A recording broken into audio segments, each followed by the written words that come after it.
बिस्मिल्लाहिर्रहमानिर्रहीम। Aashana food vlog में सबको प्यार भरा अस्सलाम वालेकुम। तो जी यहाँ पे बना रही थी मैं पतीले में पिज़्ज़ा, क्योंकि आज मैं आपके साथ अपनी सारे दिन की रूटीन शेयर करूँगी। तो मैं बनाती हूँ यहाँ पे पतीले में पिज़्ज़ा।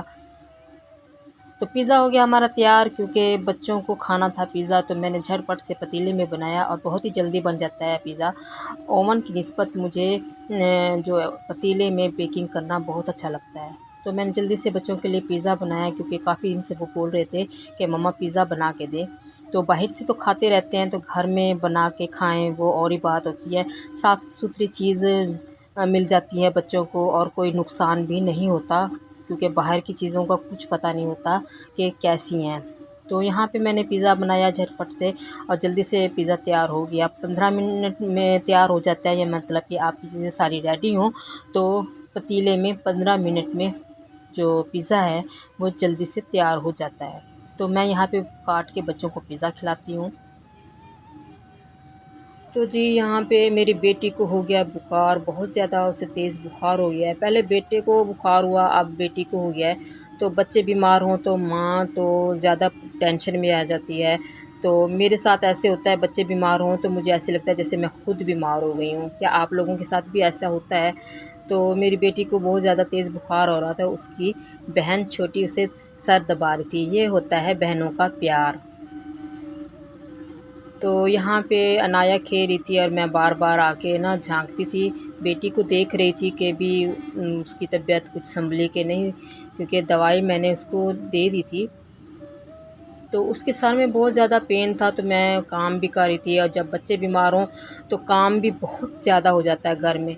तो इंसान फिर भागता है, इधर भागता है, काम करो, किचन में जाओ, ये करो, वो करो, बहुत ज़्यादा काम हो जाता है। तो मैं इसको आके बार बार दबाती भी थी सर, क्योंकि इसके सर में बहुत ज़्यादा दर्द था और इसको बहुत ज़्यादा तेज़ बुखार था। सर पे ज़्यादा तेज़ बुखार होता है बच्चों को, तो बच्चे बहुत ज़्यादा परेशान होते हैं कि हमारे सर में दर्द है। तो अब सारा उनके सर दबाएँ बैठ के, खाना बनाएँ जल्दी से, क्योंकि अकेले घर में रहना फिर बहुत ही मुश्किल हो जाता है और काम करना तो उससे भी ज़्यादा मुश्किल होता है जब बच्चे बीमार हों। तो जी ये है दवाई, मैंने बच्चों को पिलाई है, कल से पिला रही हूँ, तो माशाल्लाह से अब कुछ तबीयत बेहतर है। अब ये एंटीबायोटिक जब तक ना पिलाओ तो बच्चे ठीक नहीं होते। पहले ये 150 की आती थी सिरप, अब ये 500 की आती है। तो जब तक ये एंटीबायोटिक बच्चों को ना दी जाए तो बुखार वाली सिरप भी असर नहीं करती। तो खैर जीना है तो महंगी हो या सस्ती हो, दवाई तो लेनी है बच्चों के लिए, क्योंकि बच्चे अहम हैं हमारे लिए। तो दवाई तो लेनी पड़ेगी, तो इसलिए अब जितनी भी महंगी है दवाई लेते हैं, बच्चों को पिलाते हैं, तभी वो ठीक होते हैं। तो यहाँ पे बच्चों को करनी थी जश्न आज़ादी की शॉपिंग, तो ऊपर से जश्न आज़ादी आ गई, एक बच्चे बीमार रोज़ के, तो बहुत ही परेशानी बन गई है ये जश्न आज़ादी हमारे लिए। तो टेंशन ही बहुत ज़्यादा हुई है, क्योंकि बच्चे भी बीमार हैं, ऊपर से जश्न आज़ादी की शॉपिंग बच्चों को लेके देनी है। तो यहाँ पे शॉपिंग करके आए, तो इनको अब था कि हमें ना बेटे को भी वो मैंने झंडियाँ लगानी है दीवारों पर, और वो तार पे जो ऐसे लगाते हैं वहाँ पे लगानी है मुझे। जो आटे की लई है वो बना के दो, ताकि मैं झंडियाँ जो है ना वो लगाऊं। मेरा बेटा बार बार दिमाग खा रहा था। बेटी की माशाल्लाह तबीयत अब कुछ बेहतर हो गई थी, दवाइयाँ पिला रही थी मैं। तो अब डर था कि छोटी बेटी की तबीयत ख़राब ना हो जाए, क्योंकि जश्न आज़ादी है और फिर काम भी बहुत ज़्यादा घर में।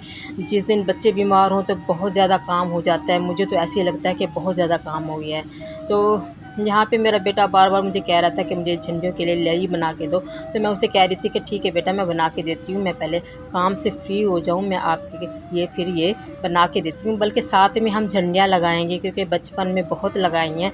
तो बच्चों को देख के बचपन भी अपना याद आ जाता है कि हम भी ऐसे लगाते थे। तो यहाँ पे मैंने बेटे को बना के दी लाइक भी आप लोग ये लगाओ, फिर मैं काम दूसरे कर लूँगी, क्योंकि सारा दिन तो इंसान भागता ही रहता है इधर उधर।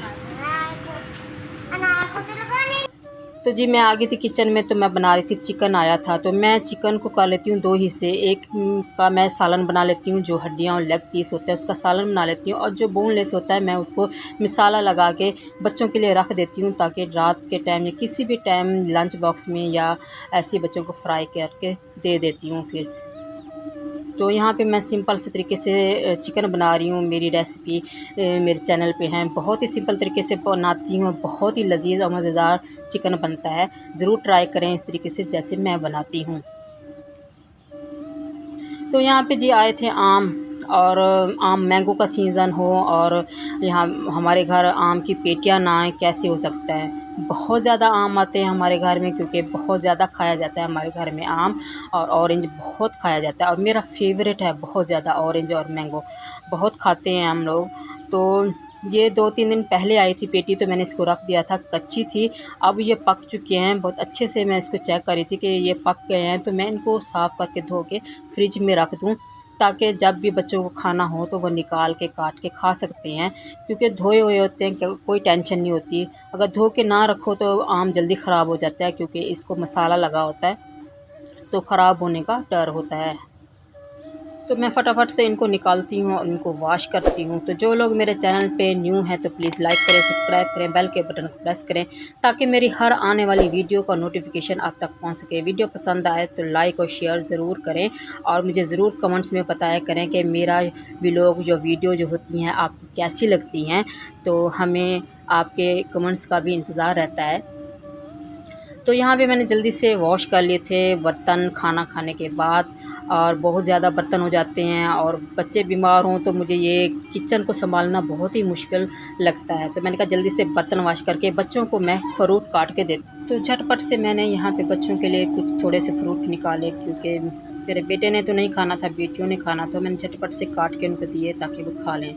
तो यहाँ पे मेरा आया था भांजा, वो बोल रहा था कि खाला आपके हाथ वाइट नहीं है, मेरे हाथ वाइट हैं। तो मैंने कहा चलो फैसला करवाते हैं। मैं अपनी यूट्यूब फैमिली से पूछती हूँ कि वाइट हाथ किसके हैं। तो आप लोग ज़रूर मुझे कमेंट्स में बताइएगा किसके हाथ वाइट हैं, मेरे भांजे के हैं या मेरे हैं। तो मैं क्या इस्तेमाल करती हूँ वो भी रेमेडी आपके साथ शेयर ज़रूर करूँगी इंशाल्लाह। तो आज का व्लॉग यहीं तक था, फिर हाज़िर होंगे नए व्लॉग के साथ। अल्लाह हाफ़िज़।